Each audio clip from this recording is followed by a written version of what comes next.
But Melissa Radcliff is going to be doing a presentation on making them visible, advocating for children of incarcerated parents. So Melissa, take it away. Great.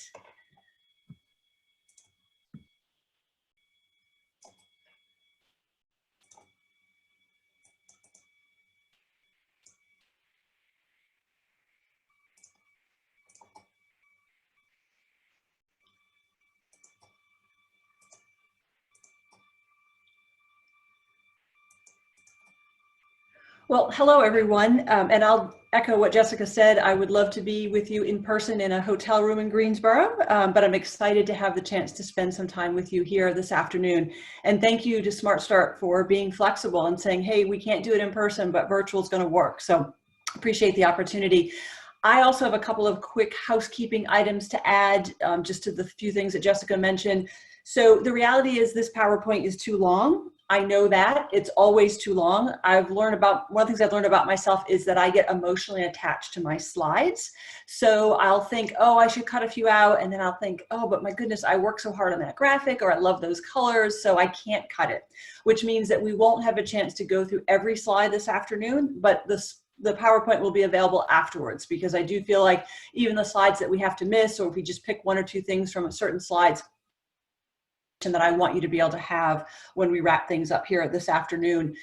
I think of this as the start of the conversation. We have an hour here this afternoon. We can't possibly cover everything we'd want to about children of incarcerated and returning parents. So let's not stop the conversation at 4:30. It means that we start it, but we're available afterwards. So if you think of something during today's webinar or afterwards or next week or in a month and you want to continue the conversation, I hope you'll call or email me or somehow make contact so that we can continue the conversation with you within your organization. We view this from an advocacy perspective, so this is not a clinical presentation. This is a presentation that's talking about how do we put on our advocacy hats to think about what it is that kids with incarcerated and returning parents may need. But we also come to this and with a realization that you joined this afternoon, my guess, wearing a professional hat. You signed up or somebody signed you up for this session wearing your professional hat. But we also know with a group this size, it was 70 or so when the waiting room opened, that one or more of you in this room today, this virtual room today, has had an experience with parental incarceration. And so I point that out because while you may have arrived wearing your professional hat, if this has a personal impact on you, you may not have thought about what it would be like to sit and listen and participate for an hour. So if you need to excuse yourself or you need to talk afterwards, feel free to do that, because we realize that it can be difficult to do that. There's a group that meets in Europe. They do an annual conference. This year, like everyone else, their conference was postponed. So they're not meeting. I think they were supposed to be in Denmark.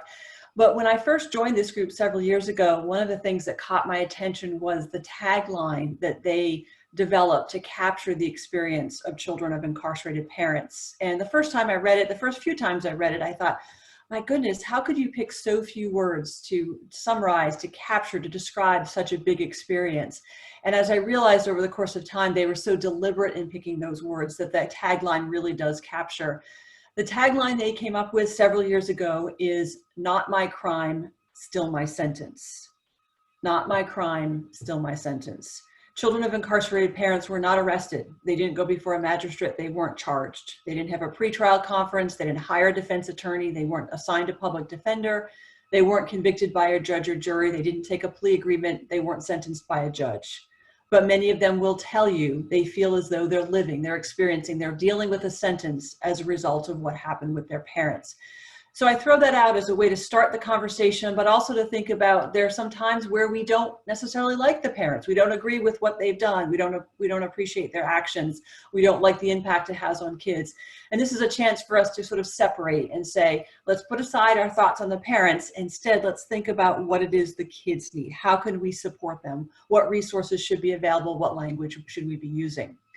So there are 5 things that I can't share with you today because we're not face-to-face, but I want to give you a quick update on what those things are and which things could happen afterwards.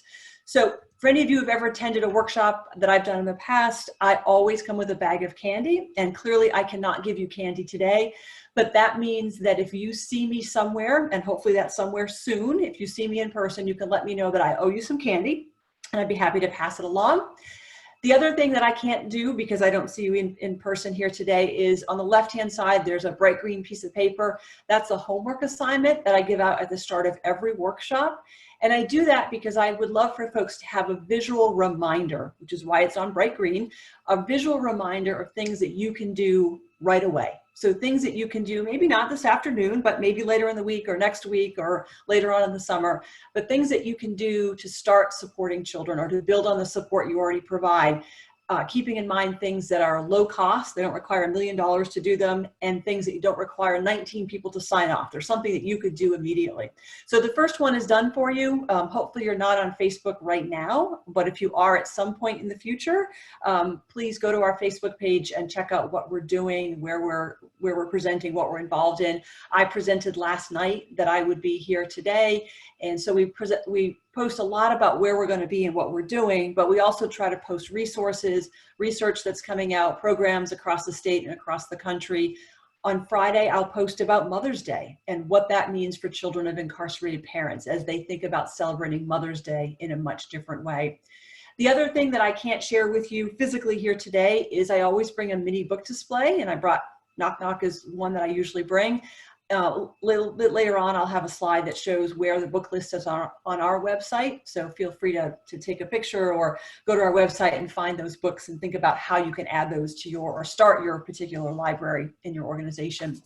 Two other quick things that I can't share with you physically today. I always bring a mailing list sheet. So if you want follow-up information, I have a place for you to leave your name and address.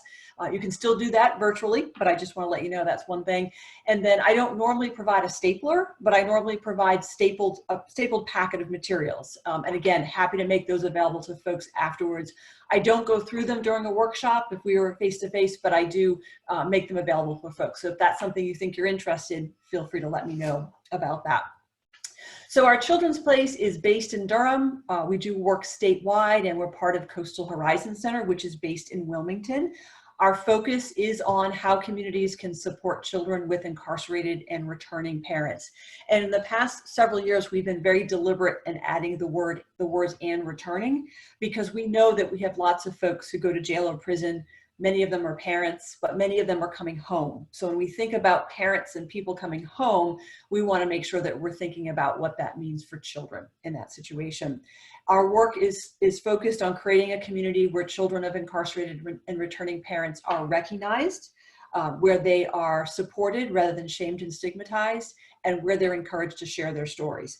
I am not an expert on children of incarcerated parents. The experts are the children of incarcerated parents. So looking at, do we create opportunities for them to share their stories, to answer questions, to tell you what's going on, what's been in place to help them, what do they wish had been in place for them. So we focus on educating professionals. We look at really targeting professionals who work with kids. So I joke that if the Kiwanis call and say, or they used to, they're not anymore because nobody's meeting, but if in the past, if they said, oh, will you come to our meeting in a month, we'll feed you free breakfast, I would be there because of course I'm all about free breakfast, but I also am interested in getting in front of professionals. But we really target professionals like all of you on the call today, folks who work with kids and families. You already have the relationships, they've been developed, you've worked with them over time. So we're looking at, can we provide you some additional tools or resources or language so that you can continue to support that relationship that's happening. We've also been very fortunate to host Parent Day at some of the prisons, and that aligns with part of our mission to support relationships between children of incarcerated parents and the parents. So we've been able to do it at several prisons. Unfortunately, those are on hold right now until prisons are back open. They've stopped visitation in mid-March, but that's one way that we do support that. So we bring in lunch, we have arts and crafts, a photographer, a book display, and really looking at that, that piece of it. And then the third part of what we do is we look at what other places do kids with incarcerated parents find themselves. So it might be the type of thing where now DSS is involved because of what's going on, or it may be that the health department or some other groups, a child may find themselves in another system, and we want to know, are they also getting the support there? What's in place for them there, depending on those particular circumstances? So looking at not only what's happening in the prison system, but also what's happening elsewhere in terms of where kids find themselves. Child safety is our #1 concern. I used to run the domestic violence agency in Orange County. So for me, both personally and professionally, it's a #1 concern is the safety of the child. We would never suggest that a child have that, or we support that relationship with the parent if it's not safe, however we define safe.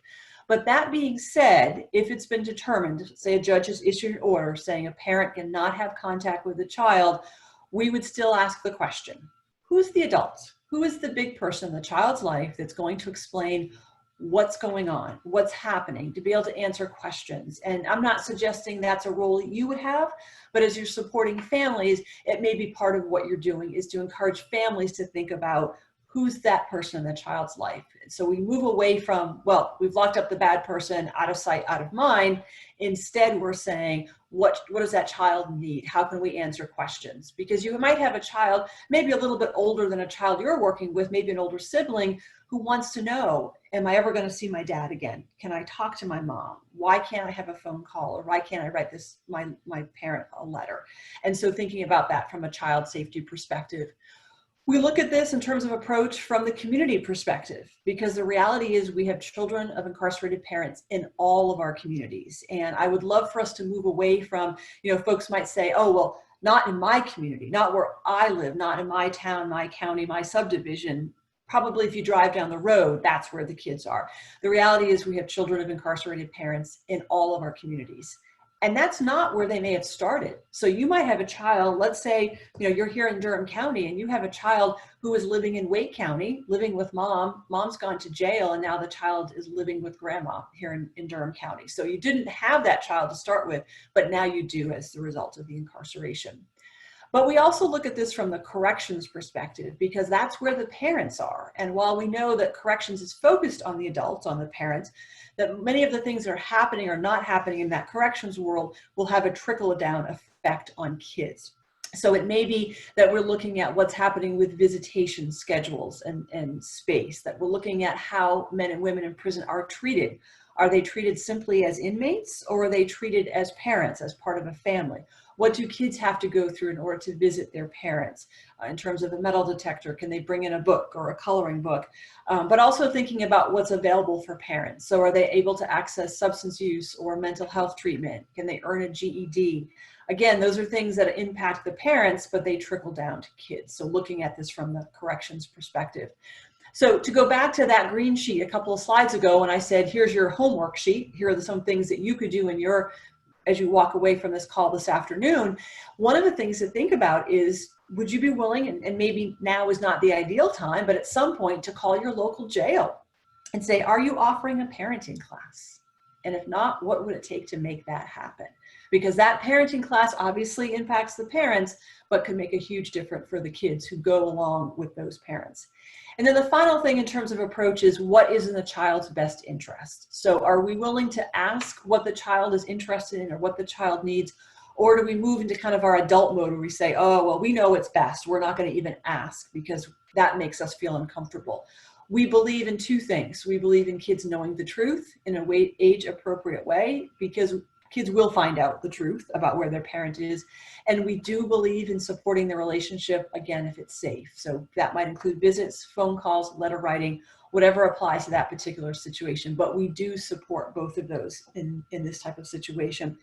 So while your focus may be on younger kids, I always remind folks that families are oftentimes made up of different age ranges. So some of what we talked about today, you may think, well, I'm not sure that applies to the kids that I oversee, or in a center I oversee, or in a program I'm involved in, but it could very well apply to the older siblings, because we know that what older siblings go through also has an impact on the younger ones as well.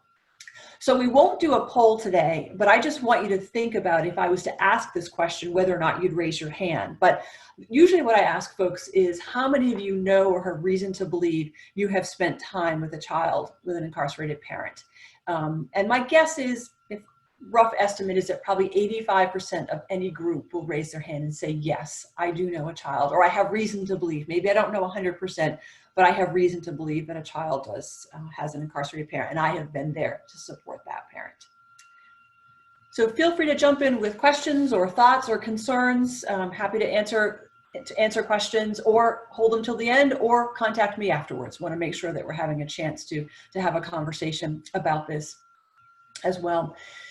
So we're not going to do a lot with statistics. It is 10 of 4, quarter of 4 in the afternoon. I know if we start throwing up too many slides with numbers, people's eyes start to glaze over, but I do want to show one slide with statistics just to set the stage for what we're talking about. And just 2 other quick things on this slide is I always put the word awareness up here because the #1 response we get from folks across the state, from professionals all across the state in a variety of organizations and in a variety of professions, the #1 response we get from folks is, I have never thought about children of incarcerated parents. And it's not that I don't care, it's that no one has ever asked me to think about them. So my challenge to you today is, if you haven't been thinking, can you start? If you have, can you ask someone else to think about them? And can you up your game a bit? Is there one more thing that you can do? We'll talk a little bit about impacts today. The handouts that were represented by the stapler in the earlier slide has more information on impacts. And again, I'm happy to share that with folks who might be interested. I'm sort of the belief that we know it has an impact. Let's talk about resources and potential response in those situations. So thinking about that. So a couple of questions to think about, and these questions will show up in a couple of other slides, is, so what do children of incarcerated and returning parents need? What do you need to support them? And what do the parents need? And as you can see, it's parents that are both the caregiving parents. So maybe it's not actually a parent, it's a grandparent, it's foster parents, it's another relative, it's an older sibling, whatever the case may be. What is it they need to support the kids? What do the kids need? And what do you need to be able to support them? Now, as you can see at the bottom of the slide, it says answers, ? Because I want you to think about the questions, but recognize I'm not necessarily providing answers here today. You may get some answers, but hopefully they're questions that you can take back with you to say, hey, what do kids need? And more times than not, the only way we know that is if we're willing to ask kids and families what they need. So not necessarily leaving today with answers, but some good questions to help you figure out what those answers might be as we move things along. The other thing is, in your the bottom left, there's a little crowd there, people with their hands up, it says team. I'm also a big believer in a team approach. So thinking about, as you're going back to your organization, is it possible to get other people involved in this conversation? With schools, what I find is oftentimes folks will say, well, the social workers have it, I don't need to worry about it. And I do think the social workers have it, but wouldn't it be nice if there was a whole team approach so that others could feel like, oh, okay, the social worker or the lead teacher or somebody else has it, they've got it covered, but there's reinforcement, there's backup. There might be someone else that a child feels more comfortable talking to. So thinking about it from that team approach, not necessarily from a solo, oh, one person has it, the rest are done type of approach. So just want to point out on this slide, we could spend a lot more time, but I just want to point about messages, which is the very bottom of the slide. Children with incarcerated parents, unfortunately, or fortunately, depending on your perspective, hear a lot of messages about having that incarcerated parent. And that ranges from kids feeling like it's their fault for what happened. And you all spend time with kids. Sometimes kids feel like the world spins around them. So they did something, mom was arrested, and they make an assumption that they caused mom being arrested. So a child gets into a fight in school and mom is stressed, she starts using again, she goes back to jail. And now you have a little one thinking, I caused it. Or a little one told someone what was going on at school or at childcare or at a church. This is what's going on with my family. Dad's arrested. The family's now had to move from a house to an apartment. And so now you have a little one thinking, well, I caused that. So our job is to remind kids that it's not their fault. It's always the responsibility of the parent for making things happen. That's not the child's responsibility. But that may be a message that's reinforced by family, maybe saying, well, you did this and this is what happened. So reminding children on a regular basis that it is not their responsibility. Kids feeling like they're going to follow in their parents' footsteps and they're destined to go to jail or prison. I think sometimes what happens is we point out that kids look like or act like their parents. So you say to a little one, oh my gosh, you look just like your dad, or you remind me so much of your mom, forgetting what the message is behind that. So do I think your mom is an amazing person and I'm thrilled that you're acting like her?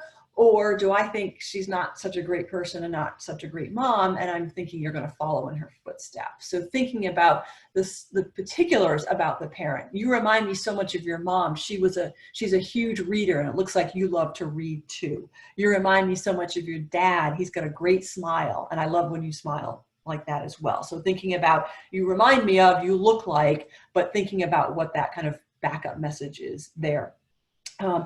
When we say, and again, this is going to apply to somewhat older kids, it may be the older siblings that are hearing this about, well, your dad's gone to prison, so I guess you're the man of the house now. And kids feeling a sense of obligation that they have to be the parent, they have to run the household, they have to provide the support necessary to keep that household going. And then kids feeling and having that message reinforced that somehow there's a badge of honor, that it's a rite of passage, there's some glory to be going and serving a jail or prison sentence. And for any of you who have ever been to a jail or prison, you check your dignity at the door, and there really is no glory to that. And the consequences continue well upon release. So helping kids understand that there's not a badge of honor for going to jail or prison. But I think the final message is one that's a bit more positive, and I think people need to hear on a regular basis. And I think for some, it's news. They hadn't really thought about it. And that's the message that kids, not all kids, but I'm willing to say many kids, many children who have an incarcerated parent still love their parent. Now, they may not like what the parent did. They may not like where they're staying or who they're living with, but the reality is they still love them. When we did Parent Day at Orange Correctional at the end of October, we had something like 26 kids and 15 dads, and it was noisy and lots of laughter and chatter, just the way we wanted it. And I know that those kids still love their dads. They didn't like what their dads did. They don't like where their dads are staying, but they still love them. And my guess is, if we were in a room here today, I would ask all of you, if you can think of a time, if you have kids, if you can think of a time where your kids maybe didn't like you or you didn't like your kids, but the reality is you still love each other. So love and like can be two separate but related conversations. And I think it's just important for the community to hear that on a regular basis, that, you know, you may not like the parent, but that is still a child's parent. And so that child may in fact still love that parent. I think a second part of that is for kids to understand that you appreciate the fact that they still love their parent, but also that it's okay to love someone that the rest of the world doesn't like. So the reality is they may be hearing some pretty negative stuff about their parents, and they may be thinking, gosh, what does it say about me if I love someone the rest of the world doesn't like? So helping kids understand that, yeah, it is okay to love someone that the rest of the world doesn't like. That's perfectly okay. I want to go back up just to the first bullet point about reframing the gossip conversation. I think many times what happens is conversations about jail and prison tend to fall in sort of that gossip piece about, oh, did you hear that so-and-so was arrested, or they went to jail, they got sentenced to 10 years, they're coming home. And we oftentimes don't think about, well, what if that's someone's child? What if that's someone's parent? And so reframing the gossip and saying, I can't stop the gossip, but I can make sure that we're saying, what does it mean for a little one who watched a parent be arrested last night? What does it mean for a little one who learned that mom's going to be gone for 5 years? What does it mean for a little one who knows that in 2 weeks dad's going to be home? So not necessarily doing away with the gossip, but reframing that conversation so that we're including the child perspective in it. So here are a couple of Hollywood references, and I know that Hollywood is not reality, but I do think that sometimes having some pop culture references can be an easier way to start the conversation because it's things people know about. You're not starting with something that's completely unknown. So if we were in a room together, I'd ask how many of you have watched the movie Sing? And if you haven't, it might be a homework assignment for you. Here's a little spoiler alert for you. So I know that we're talking about kids. We're not talking about animals. Johnny happens to be a gorilla. His dad's involved in some pretty bad stuff. And I think that Johnny knows that his dad's involved in some bad stuff. And yet when his dad gets arrested and goes off to jail or prison, I think, and others of you who have watched the movie may agree, that you see an immediate change in Johnny's behavior. It's clear he meets his dad. He wants his dad to be around. That he hates the fact that his dad is missing out on parts of his life. Here's the little spoiler alert. So Johnny's dad is involved in what I call a self-release program. So he escapes, he gets out of jail or prison, and he's back in Johnny's life. And again, from my perspective, you notice an immediate change in Johnny, that he's glad his dad is back in his life. So again, we're talking kids, we're not talking gorillas, but it might be a low-key pop culture way to start the conversation with someone about what's going on. I don't know if any of you are like me, but I am addicted to This Is Us. I can't believe the season is over already. But there is a storyline in there about one of the families adopting a teenage girl whose mom has been cycling in and out of the jail and prison system. And from my perspective, I think she still wants a relationship with her mom. She's just not sure how to make that happen and what that's going to look like. Again, pop culture, but it might be the way to start the conversation with folks. So here's our one slide with statistics. And as I promised, there's just one slide. If there's other information that you need, other information you would like, other statistics, feel free to send me an email afterwards, pick up the phone and call, email us through our website. But I wanted to at least set the stage with these numbers. So nationally, we're talking about 2.7 million children. And I don't know about you, but I don't know what 2.7 million looks like. I don't have 2.7 million of anything to say, oh yeah, that's what 2.7 million looks like. But the one underneath, the number underneath that I do know is that 1 in 28. And what I often say to folks is think about a classroom. Even if you aren't in school or you don't have any kids in school, it's been a long time since you've been in school. I think for many of us, we can imagine what, say, an elementary school classroom looks like. And even if there aren't 28 kids, imagine there are 28 seats. And so what would that look like if you imagine that there's one child in every classroom, but then don't stop there. Think about, okay, that's that one classroom. How many classrooms in that school? How many schools in that district? So again, might be a homework assignment for you is to say, hey, how many kids are in my school district? How many I have a county-wide school district. What's the total population? And then if I did 1 in 28, what would that work out to be? What would that look like in my particular school district? As well as if you're at a center, involved in a center or program, if you looked at 1 in 28, what would that work out to be for you? The number underneath, so that's a national number. What we've done for the past probably 4 or 5 years is we've asked the Department of Public Safety, those are the folks who run our prison, we have asked them to look at and do essentially a point in time count to say, this is the number of kids on a particular day who have an incarcerated parent. And that's where that 21,000 number comes from. So that's a number from, I think, mid-February. For the men and women who were in our prisons that day here in North Carolina, they self-reported they had 21,000, a little over 21,000 children. That does not include kids whose parents are in jail, and that does not include kids whose parents are in a correction facility outside of the state, either a state facility somewhere outside of North Carolina or the federal system. So we feel like that number is smaller than it could be. If you start to ask different questions, you probably end up with a much larger number, but still 21,000 is a fairly large number of children here in the state with incarcerated parents. Hey, Melissa. Yeah. I have a question. So what do we tell the children of parents that are incarcerated because of racial inequality? Oh, good question. So, and I don't, just because of time, we're not spending a lot of time. You could look at these numbers in terms of the breakdown based on race.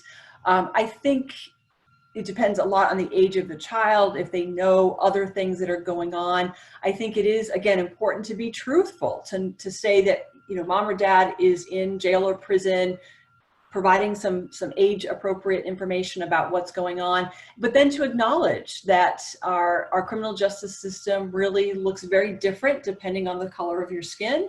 And again, depending on the age of the child, that might lead to other conversations about inequities or racial disparities. For a younger child, that might be enough to know that their parent's going to be gone for a while, that for younger kids, it may be more of the time out type perspective.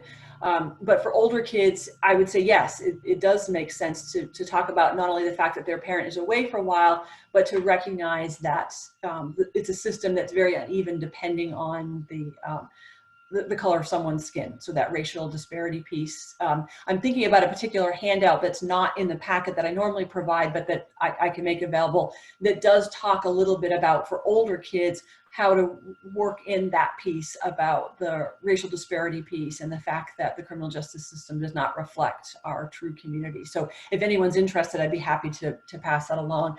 I think an overarching response is being truthful with children in a way that's age appropriate. What can they handle? Leaving the door open. So if a child, it seems as though that's fine, that's enough, okay, but they can come back to you if they have more questions or have a chance to think about it. I think especially for older children. So I know all of you know Sesame Street, and this is actually part of the library that I would bring with me. What you may or may not know is that Sesame Street, a few years ago now, launched a new Muppet and a new series of materials. His name is Alex, and he's that little orange Muppet in the middle of your screen. He has that shock of blue hair. His dad is in jail. And so they produced this toolkit, which has a video and workshops or worksheets, workbook for kids, caregivers, and parents. Sesame Street picked 10 pilot states. We were not one of them, but we took that as a challenge and have been able to request the kits from Sesame Street. So if anyone's interested, I would be happy to send you a Sesame Street kit that you could use either with an individual family or make available if you have a resource or a lending library. You could put it on your website. It's intended for kids 3 to 7 or 3 to 8. We've used it with older kids at Parent Day. I know some therapists have used it with kids in older elementary school. So much of what Alex has to say is really age irrelevant, that he's a Muppet, so younger kids are going to relate to it, but older kids can look at it and say, oh yeah, I know what Alex is saying. I can appreciate that. That mirrors my particular experience. My favorite line in the DVD, early on, Sophia, who's a non-Muppet, she's a human, says to Alex that she knows how he's a little bit about what he's feeling because her dad was incarcerated when she was growing up. And probably about 3/4 of the way through the DVD, Alex says that kids are teasing him. They're saying, oh, you're going to be just like your dad. You're going to go to jail. And she said, Alex, that's not right. I'm really sorry that kids are saying that to you. And I hope they don't continue. But if they do, I do hope you'll come tell me or another adult. And that's my favorite line, is or another adult. Because looking at this, there are 112 of us on the phone today. Wouldn't it be amazing if the Alexes of the world, Muppet, non-Muppet, doesn't matter color of the skin, could come into this group of 112 and say, oh, here's or the other adults. Here are the people I can talk to. Here are people who are good listeners, who can help me find answers, who understand that I still love my parent or that I'm really upset with them, that I want a relationship. So thinking about what we can do to be or the other adult. So again, happy to send it off to anyone. I would just need your physical mailing address, either a post office box or your actual street address, and I'm happy to send it off to you so you have that. The other thing is, Sesame Street in Community, is also another really great website. They have a ton of resources beyond the incarceration piece. In fact, they're launching materials about supporting kids around the whole pandemic. So a lot of other great resources if you haven't had a chance to check that out.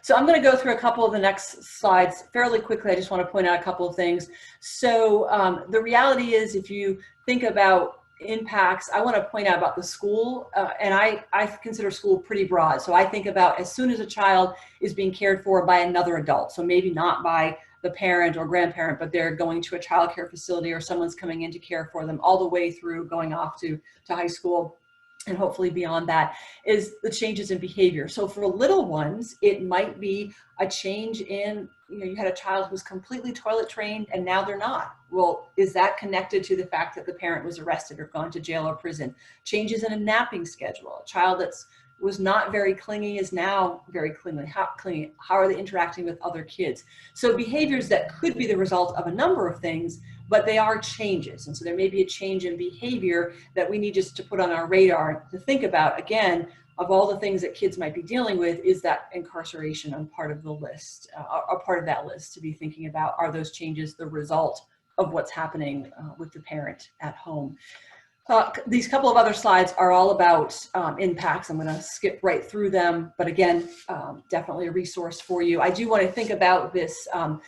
What does Monday look like? And I point this out, you could pick any day of the week. It doesn't have to be Monday. But if you know you work with a child or a family where a child goes to visit a parent on Sunday, because up until mid-March, a lot of visitation took place over the weekend, just want to put it on our radar to think about, if you know a child visits on Sunday, what does Monday look like? Might you see a change in behavior as a result of going to see the parent?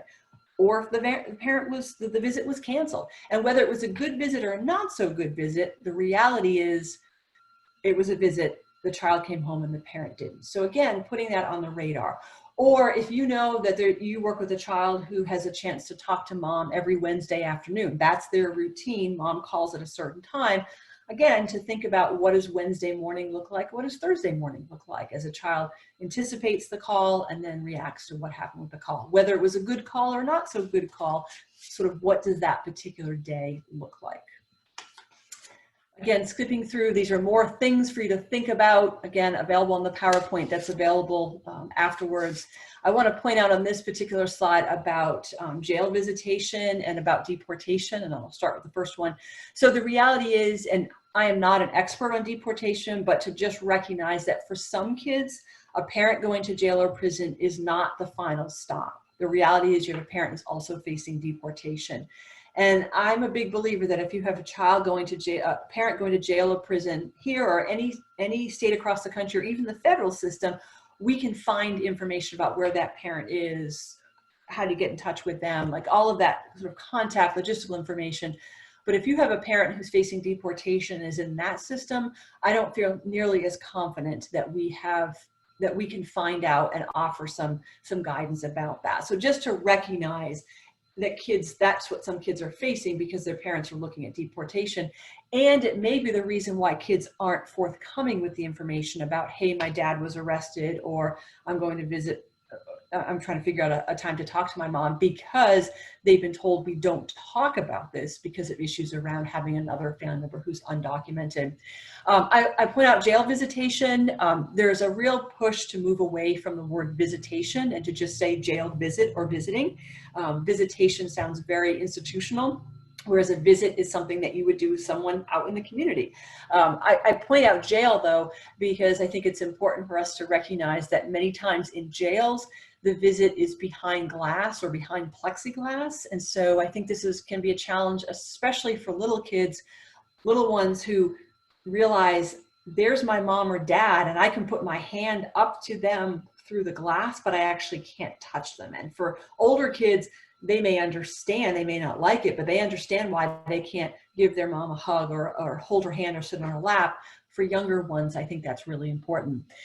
And so part of the reason I bring that up is important, but also we created a second PowerPoint. It's not part of this, it's a second one that's a ton of information about preparing families for visits, some things to think about in terms of preparing for visits, telling kids the truth, some really good resources about that. So if anyone's interested, I'm happy to send that.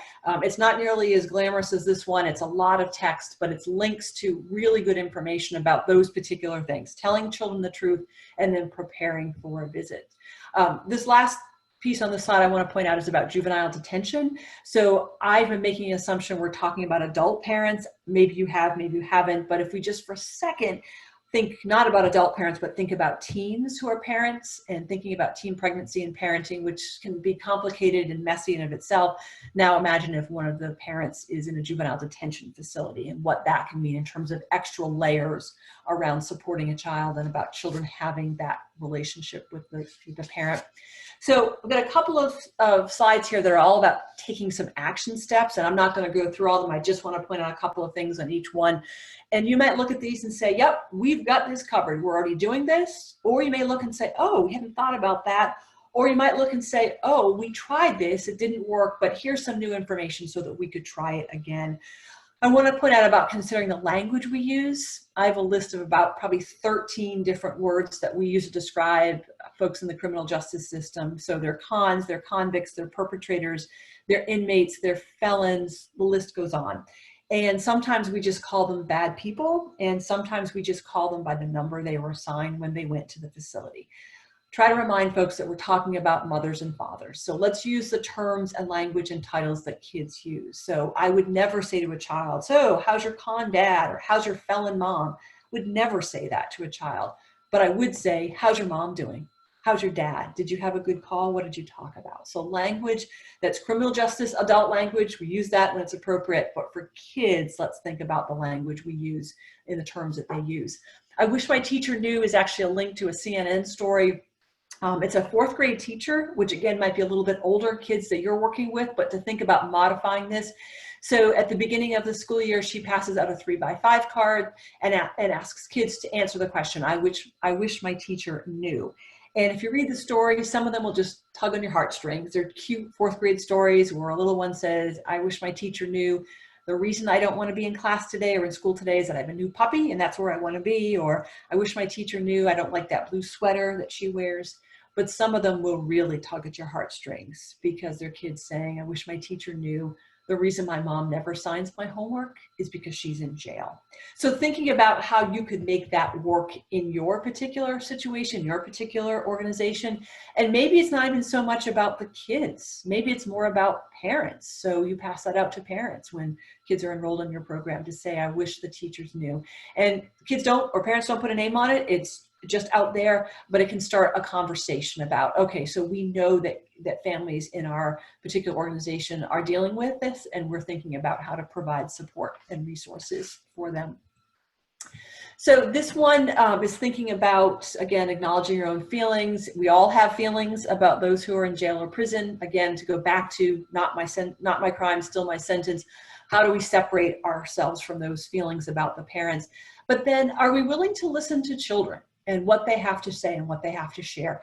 And can we learn from something that we've done in the past? So when we think about other really tough situations, domestic violence, a parent who's died or has a terminal illness, parents who are divorced, a parent who's been deployed, what have we learned from that? What have we learned about supporting kids? And is there a way that we can take that and have it apply to this situation? It's the same and it's different, but are there things that we learned about being good listeners and letting children take their time and share with us in a way that's appropriate for them? Can we learn something from that and apply it to this situation? So if you look about halfway down, there's it says share the Bill of Rights. So in the handouts that I don't have, but I can provide, on the back of the front is this Bill of Rights for children of incarcerated parents. It is not a legal document. Those are not guaranteed rights. I happen to like it because I think it's a great conversation starter. So there's 8 or 9 rights listed on that page.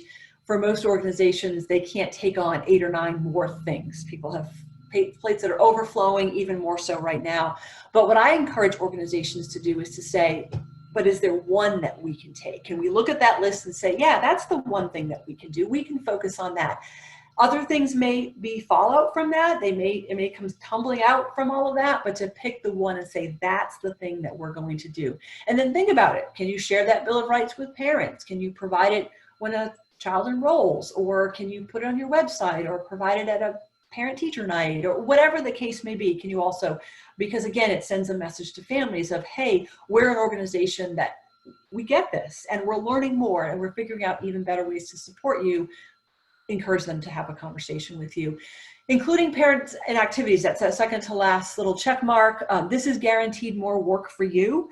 The reality is that you can involve the incarcerated parent in activities that you're doing, but it takes more work because you have to find the parent. And that's included in this second PowerPoint that I mentioned, information about finding the parent, how to reach them, how to find out the best way to get in touch with them via letter or case manager on the phone.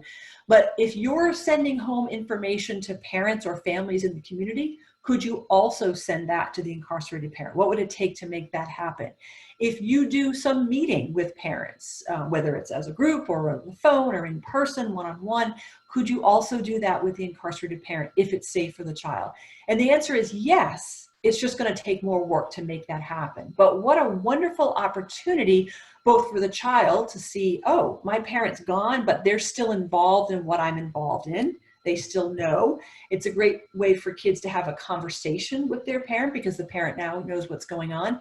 And quite honestly, it helps to make sure we're not letting incarcerated parents off the hook. If they're going to be involved as parents, they should have that information because, again, so many of them are returning that when they return, they already have that information that they're able to build on as opposed to starting all over again. So I think about incorporating materials, taking this universal approach, and the bottom right is my picture of the universe. So instead of making this a conversation where we say, well, we think that family and maybe that family and not that family has a situation with an incarcerated parent, we say, we're going to make this information available universal. So we're going to get a copy of Sesame Street, but we're going to let all families know we have that because we just don't know in all situations. And in some situations, it may not be an incarcerated parent. It may be an incarcerated grandparent the child's been living with, or an older sibling. So technically it's not parent, but it's still having an impact. So if we think about that and broaden it, then we would want to make this universal. So this is just a running list of places where you could put some materials so that parents and families could take it when it's convenient for them, when it's safe for them. They don't necessarily have to ask a staff person right now, but they know that it's available. And then if later they want more, they can go to a staff person and say, hey, I want some more information. My website challenge, I'll get to in a second. So this is actually a screenshot of our homepage. And as you can see, you can flip over to resources and then go down to books. We have several very detailed book lists on our website. We actually just added, I don't know, probably a dozen or so in the last couple of months now. We're always looking to add new books or books that just haven't been on there before. They're not necessarily new in terms of recently published.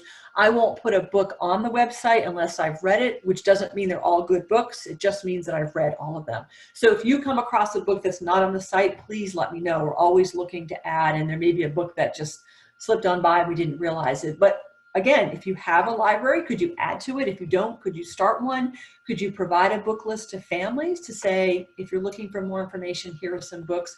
For the most part, there are books that I got either through the library or through Barnes & Noble, somewhere online. There are just a few that are out of print, but most of them are fairly readily available. So there's another resource for you. This is my website, my sort of my challenge to folks. So I was not looking for the Wayne County Public Schools website. This is a few months ago, but I found it looking for something else and what I thought was interesting. So Wayne County is Goldsboro, big military presence. If you look down towards that arrow there on the right, they have a link on their website with information for military families. And so I think about, do you have a website? Does your organization, are you part of a group that has a website? What would it take for you to put information on your website about children of incarcerated parents? What would it take to make that happen? What would that look like? Because again, then families can access information on their phone, on a laptop, on a tablet, at the library, at home, whenever it's safe and convenient for them. They don't have to ask if they're not ready to ask for that information, but they could put that, they could access that information at a time that's safe and convenient. These are two more resources, and for these two, I'm saying ignore the titles because it's for school staff and social workers. I like these resources because they're just about a year old, so they're new information, new resources, and I think there's pieces of it that all of us could take, regardless of whether we're school staff or social workers. But I also like that there are video links in here, and you get to hear from kids, older kids, but definitely the voices of children who have had that experience, and they talk about what was in place and what wasn't, and what they wish was in place. So again, those are not part of the packet, but they're part of the PowerPoint, and there are links in there. So again, the PowerPoint is available if you'd like to do that. So I'm gonna pause for a second here. I realize I've not had the chat box open. I'm just wondering about questions or thoughts or feedback before we move on.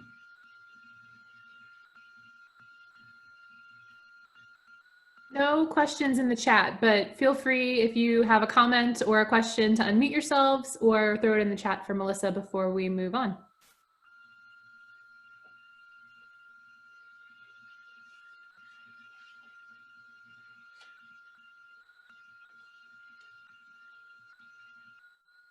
So I want to share with you a closing quote. As you can see, this is a documentary called Echoes of Incarceration. And it, in fact, was developed by a group of mostly teens or young adults who have or had an incarcerated parent. They've recently developed a second documentary where they interviewed grandparents who were caregivers. So grandparents whose children were incarcerated and they were raising the grandkids. And it's really an interesting piece because the grandparents talk about the fact that, of course, they're going to raise their grandkids. They would never have it any other way. That just wasn't their plan, whether they had planned on enjoying retirement or working less or whatever the case may be. And the kids, on the other hand, say, oh my gosh, we're so glad our grandparents are raising us, but that was not really part of the plan. We had hoped that our parents. And so that's a second one. But this Echoes of Incarceration If you have a chance to check it out, I would encourage you to do that, because again, those are the voices. But I want to share with you a quote from one of the documentary makers, and I don't know anything of his backstory. That's not provided. It was just this particular quote, but I thought it was an interesting way to wrap things up and to think about how do we offer that support and what do we do for kids. And even though he's an older child, to think about how this could apply across age ranges. So he goes on to say, to support a child whose parent is incarcerated, the support has to be genuine from the heart. A child can tell if you don't fully believe in them and their potential. And when someone does, it can make a world of difference. Remember, it's not so much what you say or what you do for the child. It's more about how you say it and how you do it that counts. You have to really put yourself in their shoes in order to understand their pain and comprehend how to properly help them heal.